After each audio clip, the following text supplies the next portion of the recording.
अस्सलामु अलैकुम व रहमतुल्लाहि व बरकातुहू।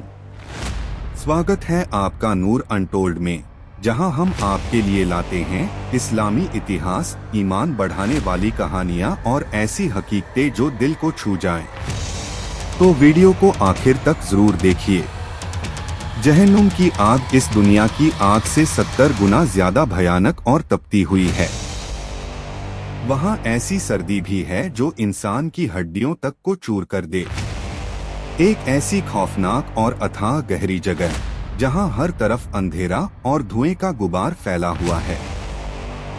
वहाँ खाने के लिए सिर्फ स्कूम के पेड़ का जहरीला फल होगा और पीने के लिए खौलता हुआ पानी। जहन्नुम के चारों तरफ वही चीजें होंगी जिनसे लोग दुनिया में मोहब्बत करते थे।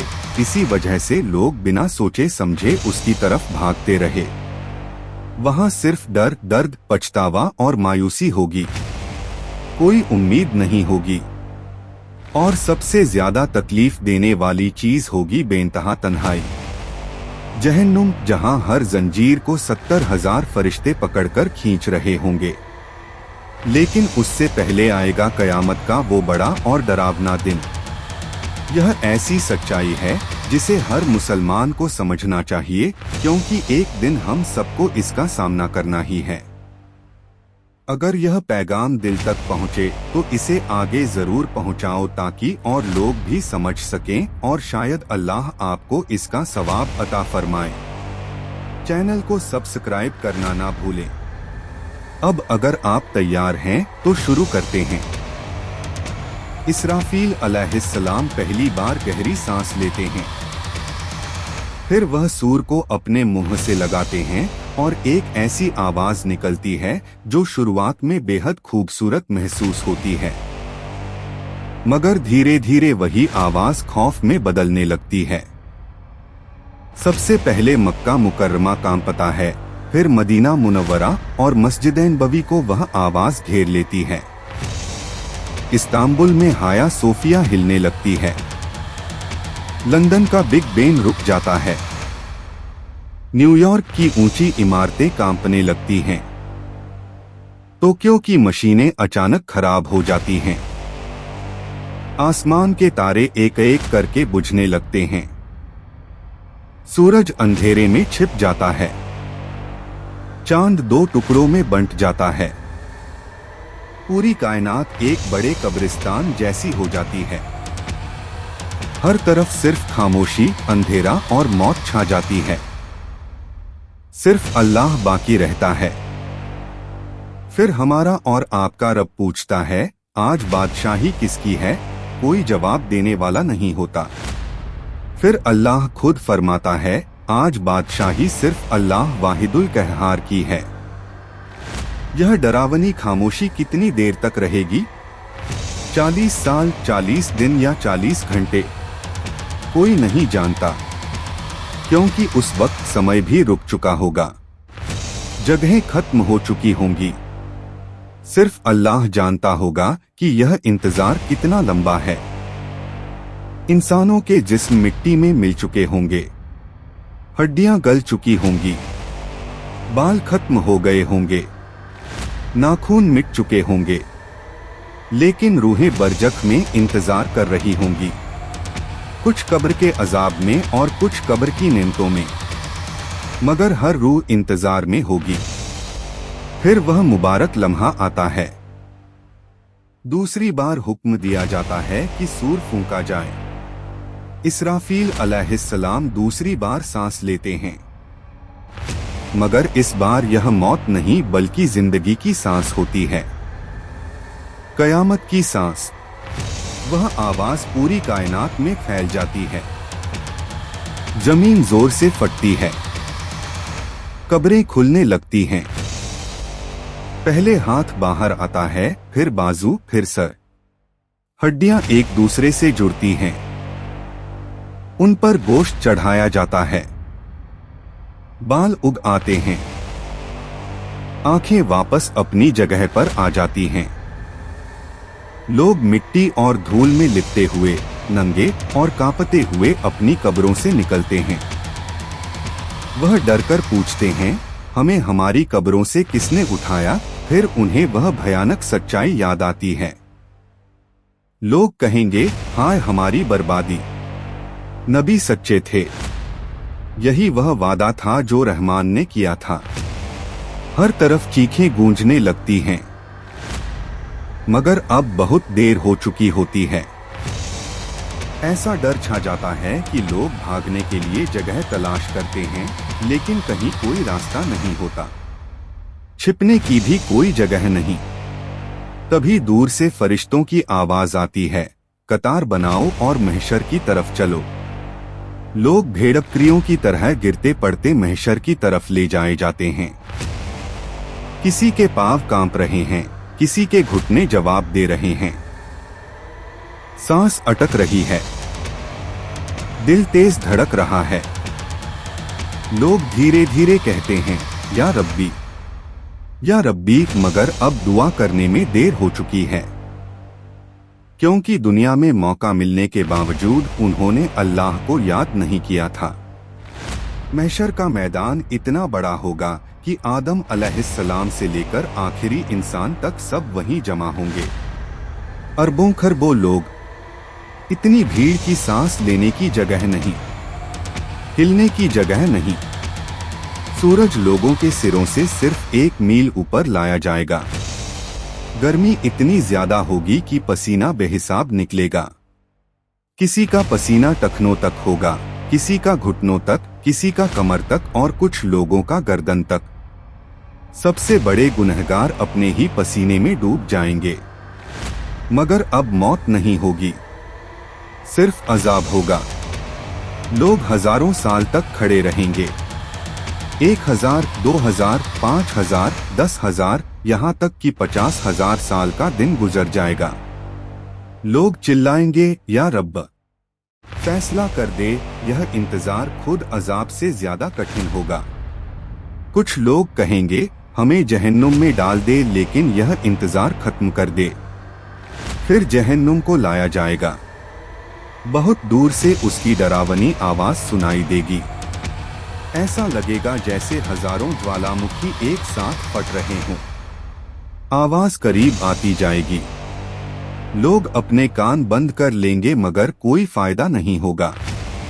वह आवाज हड्डियों तक उतर जाएगी। फिर जहन्नुम दिखाई देगा, 70,000 जंजीरों में जकड़ा हुआ। हर जंजीर को 70,000 फरिश्ते खींच रहे होंगे। जहन्नुम ऐसे गरज रहा होगा जैसे कोई भूखा जंगली जानवर अपने शिकार की तरफ बढ़ रहा हो। वह लोगों को निगल जाना चाहता होगा। फरिश्ते बड़ी मुश्किल से उसे रोक रहे होंगे। कहा जाता है कि उसी वक्त जहन्नुम का एक हिस्सा टूटकर महशर की तरफ दौड़ पड़ता है। लोग पागलों की तरह भागते हैं, लेकिन कोई रास्ता नहीं होता। कुछ लोग बयान करते हैं कि उस आखिरी पल जिब्रील अलैहिस्सलाम आसमान से आते हैं। उनके हाथ में एक छोटा बर्तन होता है जिसमें साफ पानी भरा होता है। वह पानी आग पर डाला जाता है और आग बुझकर ठंडी पड़ जाती है। लोग हैरानी से पूछते हैं, यह पानी क्या था? जिब्रील अलैहिस्सलाम जवाब देते हैं, यह तुम्हारे वो आंसू थे जो दुनिया में अल्लाह के डर, मोहब्बत, तौबा, कुरान पढ़ते वक्त और दुआ करते वक्त निकले थे। मोमिन खुशी से रो पड़ते हैं और अल्हम्दुलिल्लाह कहते हैं। मगर काफिरों का डर और बढ़ जाता है, क्योंकि उन्होंने दुनिया में कभी अल्लाह के लिए आंसू नहीं बहाए थे। फिर हिसाब शुरू होता है। नाम पुकारे जाते हैं। अहमद बिन मोहम्मद, फातिमा बिनते आयशा, जिसका नाम पुकारा जाता है, वह कांपते हुए आगे आता है।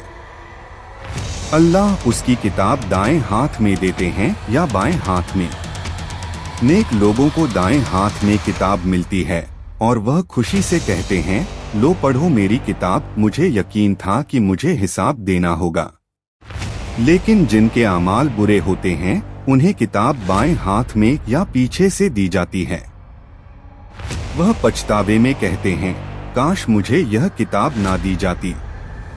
जब लोग झूठ बोलने की कोशिश करेंगे तो अल्लाह उनके मुंह बंद कर देगा। फिर उनके हाथ, पैर, आंखें, कान और जुबान खुद उनके खिलाफ गवाही देंगे। हाथ कहेंगे कि हमने हराम काम किए, पैर कहेंगे कि हम गुनाह की तरफ चले, आंखें और कान भी सच बता देंगे। इंसान अपने जिस्म से पूछेगा, तुमने हमारे खिलाफ क्यों बोला? वह जवाब देंगे, अल्लाह ने हमें बोलने की ताकत दी। फिर फैसला होगा। अल्लाह किसी पर रत्ती भर भी जुल्म नहीं करेगा। नेकियों का बदला मिलेगा और गुनाहों की सजा दी जाएगी। कुछ लोगों को अल्लाह अपनी रहमत से माफ कर देगा, लेकिन बहुत बड़ी तादाद जहन्नुम में जाएगी।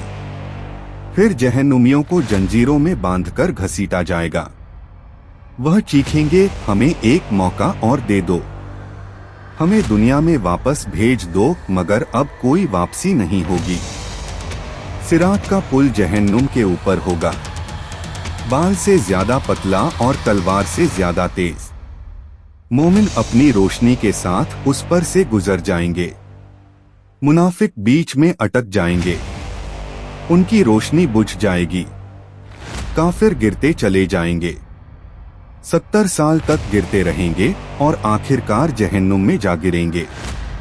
जहन्नुम की आग दुनिया की आग से 70 गुना ज्यादा तेज होगी। वहां जिस्म जल जाएगा, फिर नई खाल दी जाएगी ताकि दोबारा जलाया जा सके।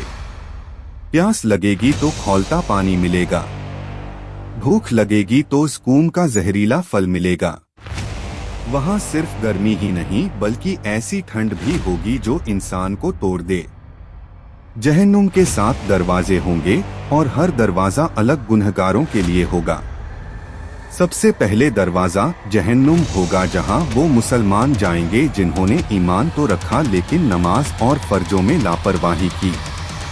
फिर लज़ा होगा, जहां दीन का मजाक उड़ाने वाले जाएंगे। फिर सकर, जहां कंजूस और गरीबों की मदद न करने वाले होंगे। उतमा में दौलत के घमंडी लोग होंगे। जहीम में जालिम और तकब्बुर करने वाले। सईर में फसाद फैलाने वाले। और सबसे नीचे हाविया होगा, जहां मुनाफिक होंगे। हाविया इतना गहरा होगा कि अगर एक पत्थर उसमें फेंका जाए तो 70 साल तक गिरता रहेगा मगर नीचे नहीं पहुंचेगा। जहन्नुम की आग जिंदा होगी, वह हर गुनाहगार को पहचानती होगी। झूठ बोलने वालों की जुबान जलेगी, चोरी करने वालों के हाथ जलेंगे, जिना करने वालों के जिस्म जलेंगे, शराब पीने वालों के पेट फटेंगे, सूद खाने वालों की आंतें जलेंगी। जहन्नुम वाले भागना चाहेंगे मगर वापस धकेल दिए जाएंगे।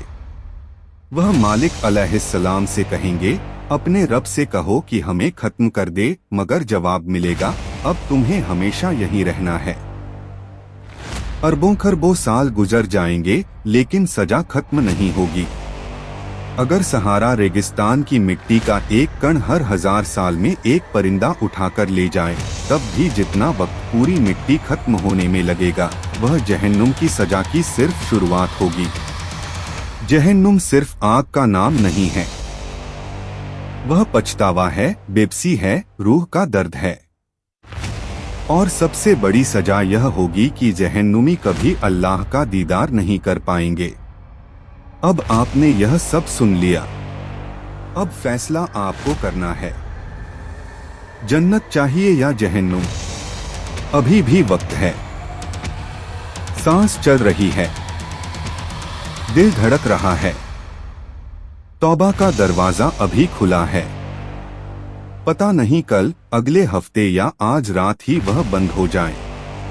इसराफील अलैहिस्सलाम इंतजार कर रहे हैं। अगर आज आखिरी रात हो तो क्या हम तैयार हैं? इस पैगाम को आगे पहुंचा, अपने घर वालों और दोस्तों तक पहुंचाओ, क्योंकि जहन्नुम हकीकत है। ऐ ईमान वालों, अपने आप को और अपने घर वालों को उस आग से बचाओ जिसका ईंधन इंसान और पत्थर हैं। अभी हाथ उठाकर दुआ करो, या अल्लाह हमें जहन्नुम से बचा, हमें सीधा रास्ता दिखा, हमें ईमान पर मौत दे, हमें नेक लोगों के साथ उठा। देखते रहिए नूर अनटोल्ड, इल्म, ईमान और हकीकत की रोशनी के साथ। अस्सलामु अलैकुम। अल्लाह हम सबको जहन्नुम की आग से महफूज रखे और जन्नतुल फिरदौस में सबसे ऊंचा मकाम अता फरमाए। आमीन।